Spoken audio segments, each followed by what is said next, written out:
কৃষি তথ্য সার্ভিসে নতুন একটি নিয়োগ বিজ্ঞপ্তি প্রকাশিত হয়েছে। তো দেখতে পারছেন কৃষি তথ্য সার্ভিস প্রকাশিত তারিখ দেখতে পারছেন 19 আগস্ট 2024 খ্রিস্টাব্দ তারিখে 4 ভাদ্র 1431 বঙ্গাব্দ। তো দেখতে পারছেন গণপ্রজাতন্ত্রী বাংলাদেশ সরকারের অধীনে এই নিয়োগ বিজ্ঞপ্তিটা, অর্থাৎ এটি একটি সরকারি নিয়োগ বিজ্ঞপ্তি। এই নিয়োগ বিজ্ঞপ্তি সংক্রান্ত A to Z বিষয় আজকের এই ভিডিওটিতে জানতে পারবেন। সাধারণত এই নিয়োগের আবেদনের শিক্ষাগত যোগ্যতা, বেতনের স্কেল এবং আবেদনটি কিভাবে করতে হবে, এই নিয়োগে সকল জেলা প্রার্থী আবেদন করতে পারবে। আর এই নিয়োগে বিভিন্ন ক্যাটাগরি পোস্ট রয়েছে। সাধারণত অষ্টম শ্রেণী, এসএসসি, এইচএসসি যারা পাস করেছেন তারাও আবেদন করতে পারবেন। তো এই নিয়োগ বিজ্ঞপ্তিতে সাধারণত যে শর্তাবলী দিয়েছে, সাধারণত আবেদনের বয়স সীমা কত দূর পর্যন্ত হলে আবেদন করতে পারবেন, অর্থাৎ বয়স সীমা। আর এটার হচ্ছে পরীক্ষাটা কোথায় হবে, আর পরীক্ষা এমসিকিউ হবে না লিখিত হবে না মৌখিক হবে, সেটা আপনারা জানতে পারবেন। আবেদনের শুরুর তারিখ, শেষ তারিখ, A to Z বিষয় আজকের এই ভিডিওটিতে আলোচনা করা হবে, তাই আপনারা ভিডিওটি মনোযোগ সহকারে দেখবেন। তাহলে এই নিয়োগ বিজ্ঞপ্তি সংক্রান্ত আপনাদের কোনো বিষয়ের প্রশ্ন থাকবে না, অর্থাৎ আপনাদের কারোকে জিজ্ঞাসা করতে হবে না এটা আবেদন কিভাবে করতে হবে এবং আবেদন ফি কত টাকা। তো আপনি নিজেই জেনে নিতে পারবেন আজকের এই ভিডিওটি সম্পূর্ণ আর কি মনোযোগ সহকারে দেখলে। তো এখন আমি আপনাদেরকে দেখিয়ে দিচ্ছি কৃষি তথ্য সার্ভিসের যে নিয়োগ বিজ্ঞপ্তিটা, সেই নিয়োগ বিজ্ঞপ্তি সংক্রান্ত A to Z বিষয়। আর ভিডিও শুরুর প্রথমে আপনি যদি অল জব নিউজ বাংলাদেশ এই চ্যানেলে প্রথমবার এই ভিডিওটি দেখে থাকেন, তাহলে আমাদের এই চ্যানেলটিকে সাবস্ক্রাইব করে রাখবেন এবং notification bell button all press করে রাখবেন। আর এই ভিডিওটিতে অবশ্যই একটি লাইক করে দেবেন। আর যারা আমাদের ফেসবুক পেজে ভিডিও দেখছেন, অবশ্যই আমাদের ফেসবুক পেজটি লাইক দিয়ে ফলো করে আমাদের ফেসবুক পেজের সঙ্গে থাকবেন। আমাদের ফেসবুক পেজে এবং ইউটিউব চ্যানেলে যে সকল আপডেটগুলো দেওয়া হয়ে থাকে, সরকারি, বেসরকারি, এনজিও, ডিফেন্স, শিক্ষক নিয়োগ, sales, marketing, railway job, NGO job, এক কথায় সকল ধরনের নিয়োগ বিজ্ঞপ্তির আপডেট জানতে পারবেন একমাত্র all job news Bangladesh YouTube channel এবং ফেসবুক পেজের মাধ্যমে। আর যারা আমাদের ফেসবুক পেজে যুক্ত হতে চান, ডিসক্রিপশন বক্সে আমাদের ফেসবুক পেজের লিঙ্কটা দেওয়া রয়েছে, তো এখানে ক্লিক করে দেবেন। তো ক্লিক করে দেওয়ার সাথে সাথে আমাদের ফেসবুক পেজে নিয়ে যাবে। তো আমাদের ফেসবুক পেজে আপনারা নিয়োগ বিজ্ঞপ্তি সংক্রান্ত A to Z বিষয় জানতে পারবেন। তাছাড়া জরুরি প্রয়োজনে হোয়াটসঅ্যাপ এবং ইমো নাম্বার তো দেওয়া আছেই, আপনারা যোগাযোগ করতে পারবেন। তো আমাদের ফেসবুক পেজের নাম অল জব নিউজ বাংলাদেশ, অর্থাৎ আপনারা যদি খুঁজে না পান তাহলে কি করবেন, অর্থাৎ আমাদের এই অল জব নিউজ বাংলাদেশ এই ফেসবুক পেজটি যদি খুঁজে না পান তাহলে আপনারা সার্চ করে লিখবেন অল জব নিউজ বাংলাদেশ, তাহলে সামনেই চলে আসবে এই ফেসবুক পেজটা। আর আপনারা এখান থেকে সকল নিয়োগ বিজ্ঞপ্তির আপডেট জানতে পারবেন। পাশাপাশি আপনারা যে সার্কুলারগুলো, এই সার্কুলারগুলো পিডিএফগুলো পাবেন। আর আপনারা মেসেঞ্জার অপশনে গিয়ে আপনারা মেসেজ করে নিয়োগ সংক্রান্ত তথ্যগুলো জানতে পারবেন। তো আর কথা না বাড়িয়ে চলে যাচ্ছে মূল বিষয়ে। যেহেতু কৃষি তথ্য সার্ভিসের নিয়োগ বিজ্ঞপ্তি অনেক ক্যাটাগরির পোস্ট রয়েছে, প্রত্যেকটা পোস্টের যেহেতু বিস্তারিত তথ্যগুলো আপনাদেরকে বুঝিয়ে দেবো, সেহেতু আপনারা মনোযোগ সহকারে দেখবেন। আর আমি চলে যাচ্ছি এখন সার্কুলার পেজে। সাধারণত আপনারা দেখতে পারছেন গণপ্রজাতন্ত্রী বাংলাদেশ সরকার কৃষি তথ্য সার্ভিস খামারবাড়ি ফ্রম গেট ঢাকা 1215 দেখতে পারছেন এখানে 4 ভাদ্র 1431 বঙ্গাব্দ 29 আগস্ট 2024 খ্রিস্টাব্দ তারিখে 19 আগস্ট 2024 খ্রিস্টাব্দ তারিখে আর কি প্রকাশিত। তো দেখতে পারছেন এখানে পূর্ণ নিয়োগ বিজ্ঞপ্তি, অর্থাৎ এর আগে এই নিয়োগ বিজ্ঞপ্তিটা প্রকাশিত হয়েছিল। দেখতে পারছেন এখানে কৃষি তথ্য সার্ভিস খামারবাড়ি ঢাকার এর অধীনে রাজস্ব খাতভুক্ত নিম্নবর্ণিত শূন্য পদে সরাসরি নিয়োগের মাধ্যমে পূরণের জন্য নিম্ন স্বাক্ষরকারী কর্তৃক বাংলাদেশি প্রকৃত নাগরিকদের নিকট হতে দরখাস্তের আহ্বান করা যাচ্ছে।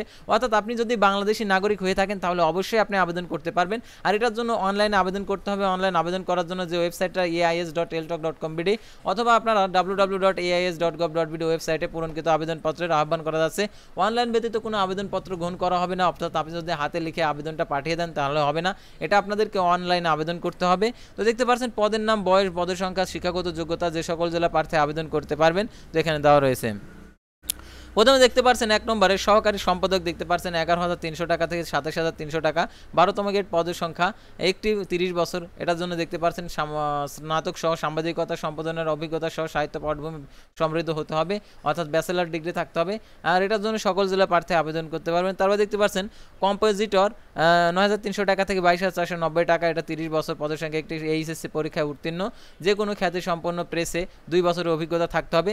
তো তারপর দেখতে পাচ্ছেন ব্যতিক্রম ধর্মীয় অভিজ্ঞতা আর বেলায় 35 বছর, শিক্ষাগত যোগ্যতা এসএসসি পাস এবং ব্যতিক্রম ধর্মী প্রার্থী অর্থাৎ কম্পিউটার টাইপিংয়ে বাংলায় 30 এবং ইংরেজিতে 35 শব্দের গতি থাকতে হবে। তো আপনারা অনেকে আছেন যারা এইচএসসি পরীক্ষা দিয়েছেন, অর্থাৎ এখনও অটো পাস দেওয়ার কথা রয়েছে, তারা কি এটাতে আবেদন করতে পারবে? তো রেজাল্ট বের না হওয়া পর্যন্ত আবেদন করতে পারবেন না। তো দেখতে পাচ্ছেন এখানে ক্যাশিয়ার কাম অ্যাকাউন্টেন্ট, এটা 9,300 টাকা থেকে 22,490 টাকা। পদের সংখ্যা একটি, 30 বছর, কোনো এইচএসসি পরীক্ষায় উত্তীর্ণ, সংশ্লিষ্ট বিষয়ে 2 বছরের অভিজ্ঞতা, সরকারের বিধি অনুযায়ী সিকিউরিটি বন্ড প্রদানের সমর্থ থাকতে হবে। তো দেখতে পাচ্ছেন এইচএসসি পরীক্ষায় উত্তীর্ণ হতে হবে, আর তারপরেও 2 বছরের অভিজ্ঞতা থাকতে হবে। অভিজ্ঞতা না থাকলে আপনারা আবেদন করতে পারবেন না সকল জেলা প্রার্থী। তারপর দেখতে পাচ্ছেন প্রুফ রিডার ৯,৩০০ টাকা থেকে ২২,৪৯০ টাকা দেখতে পাচ্ছেন এখানে ৩০ বছর, পদের সংখ্যা ২টি। এইচএসসি পরীক্ষায় উত্তীর্ণ কোনো খ্যাতি সম্পন্ন দেখতে পাচ্ছেন এখানে ২ বছরের অভিজ্ঞতা থাকতে হবে। ব্যতিক্রমী ধর্মী অভিজ্ঞতায় সম্পূর্ণ প্রার্থীদের বেলায় দেখতে পাচ্ছেন সুনামধন্য প্রেস দৈনিক পত্রিকার প্রুফ রিডার হিসাবে কাজ করার ন্যূনতম ৫ বছরের অভিজ্ঞতা, বয়স ৩৫ বছর, বয়স শিক্ষাগত যোগ্যতা এইচএসসি পাস অর্থাৎ এসএসসি পাস। তারপরে সকল জেলা প্রার্থী আবেদন করতে পারবেন। তো দেখতে পাচ্ছেন পে রোক নেবে ৯,৩০০ টাকা থেকে ২২,৪৯০ টাকা, গ্রেড হচ্ছে ১৬, ৩০ বছর, পদের সংখ্যা ২টি। অর্থাৎ ৩০ বছর বলতে ১৮ থেকে ৩০ বছরের মধ্যে যাদের বয়স রয়েছে তারা আবেদন করতে পারে, সর্বোচ্চ ৩০ বছর। এইচএসসি পরীক্ষায় উত্তীর্ণ হতে হবে, অভিজ্ঞতা সম্পন্ন প্রার্থীদের অগ্রাধিকার দেওয়া হবে। তারপর দেখতে পাচ্ছেন এখানে পেইন্টার ৯,৩০০ টাকা থেকে ২২,৪৯০ টাকা দেখতে পাচ্ছেন ৩০ বছর, ১৬তম গ্রেড দেখতে পাচ্ছেন, পদের সংখ্যা একটি। এসএসসি পাস সহ 2 বছরের কমার্শিয়াল আর্ট এবং পেইন্টিং কাজে বাস্তব অভিজ্ঞতা থাকতে হবে এবং ব্যতিক্রমী ধর্মীয় অভিজ্ঞতা সম্পন্ন প্রার্থীদের বেলায় ডিজিটাল পেইন্টিং কাজে 5 বছরের অভিজ্ঞতা থাকতে হবে। শিক্ষাগত যোগ্যতা 8ম শ্রেণী ও জিএসসি সার্টিফিকেট থাকতে হবে। তারপর দেখতে পাচ্ছেন কার্পেন্টার ৯,৩০০ টাকা থেকে ২২,৪৯০ টাকা দেখতে পাচ্ছেন, গ্রেড হচ্ছে 16, 30 বছর, পদের সংখ্যা একটি। 8ম শ্রেণী পাস সহ সংশ্লিষ্ট বিষয়ে স্বীকৃত প্রতিষ্ঠান হতে কার্পেন্টার হিসাবে টেট কোর্সের সনদ 2 বছরের বাস্তব অভিজ্ঞতা থাকতে হবে। তারপর দেখতে পাচ্ছেন ডাকরুম সহকারী ৮,৮০০ টাকা থেকে ২০,০১০ টাকা বেতনে দেখতে পাচ্ছেন এখানে 30 বছর, পদের সংখ্যা একটি। এসএসসি পাস সহ কোনো খাতে সম্পন্ন সরকারি, আধা সরকারি প্রতিষ্ঠান, স্বীকৃত প্রতিষ্ঠানে 3 বছরের অভিজ্ঞতা থাকতে হবে। ব্যতিক্রমী ধর্মীয় অভিজ্ঞতা সম্পন্ন প্রার্থীদের বেলায় দেখতে পাচ্ছেন সিটিপি কম্পিউটার টু পার্ট মেশিনের কাজ করার ন্যূনতম দেখতে পাচ্ছেন 5 বছরের অভিজ্ঞতা সম্পন্ন। শিক্ষাগত যোগ্যতা 8ম শ্রেণী পাস ও জিএসসি সার্টিফিকেট থাকতে হবে।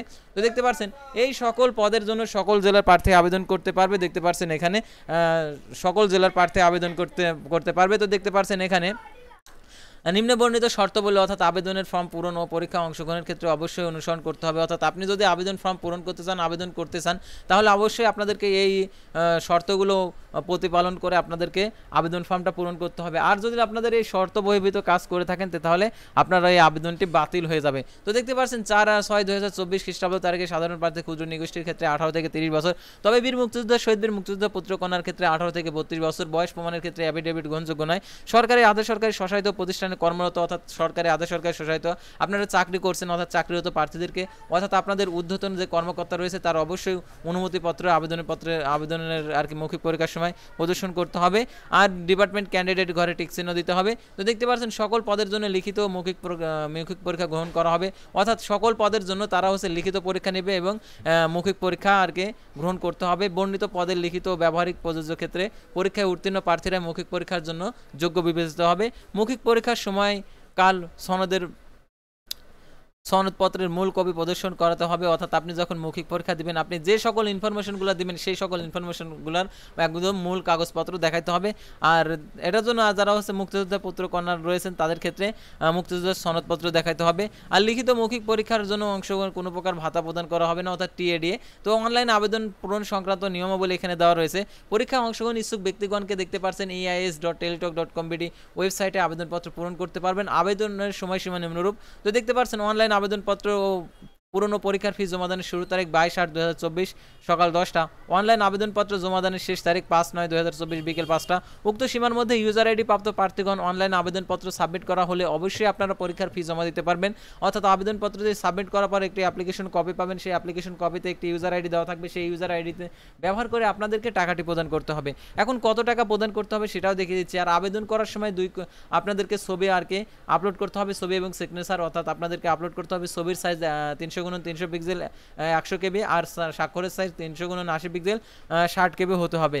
আর অবশ্যই আপনারা অ্যাপ্লিকেশন কপিটা রঙিন প্রিন্ট করে সংরক্ষণ করে রাখবেন, কারণ পরবর্তী কার্যক্রমে সেটা ব্যবহৃত হবে। অর্থাৎ মৌখিক পরীক্ষার সময় এই অ্যাপ্লিকেশন কপিটা আপনাদেরকে প্রদর্শন করতে হবে। আর অ্যাপ্লিকেশন কপিটা প্রিন্ট করার পর দেখে নেবেন আসলে সকল ইনফরমেশনগুলো ঠিকঠাকভাবে আছে কিনা। যদি ইনফরমেশনগুলো ঠিকঠাকভাবে দেওয়া থাকে তাহলে ইউজার আইডি ব্যবহার করে টাকা প্রদান করে দেবেন। আর যদি আপনার আবেদনটি ভুল হয়েছে, আপনি যদি টাকা পেইড করে ফেলেন, তাহলে পরবর্তীতে আপনি আবেদন করতে পারবেন না। সেহেতু আবেদন করার আগেই অর্থাৎ আবেদন করার পর অ্যাপ্লিকেশন কপিটা ঠিক আছে কিনা সব ইনফরমেশনগুলো দেখে চেক করে তারপরে টাকা মারবেন। কারণ যদি আপনি ভুলে একবার টাকা মেরে ফেলেন, ভুল আর কি হয়েছে, তাহলে পরবর্তীতে আপনি আবেদন করতে পারবেন না। সেহেতু আপনারা যদি আপনার অ্যাপ্লিকেশন কপিতে নির্ভুল হয়ে থাকে তাহলে ইউজার আইডি ব্যবহার করে আর কি আপনারা হচ্ছে টেলিটক প্রিপেড মোবাইল নাম্বারের মাধ্যমে পরীক্ষার ফি প্রদান করবেন। তো দেখতে পাচ্ছেন 1 থেকে 7 নং পদের জন্য আবেদন ফি বাবদ 200 টাকা টেলটক সার্ভিস চার্জ 223 টাকা সহ 223 টাকা আপনাদেরকে প্রদান করতে হবে। 8 নং ক্রমিক নং পদের জন্য দেখতে পাচ্ছেন 100 টাকা, টেলটক সার্ভিস চার্জ 12 টাকা সহ 112 টাকা আপনাদেরকে টেলটক প্রিপেড মোবাইল নাম্বারের মাধ্যমে 72 ঘন্টার মধ্যে প্রদান করতে হবে, অর্থাৎ অ্যাপ্লিকেশনটি সাবমিট করার পর থেকে। তো কিভাবে টাকা প্রদান করবেন সেই পদ্ধতিটা দেওয়া রয়েছে।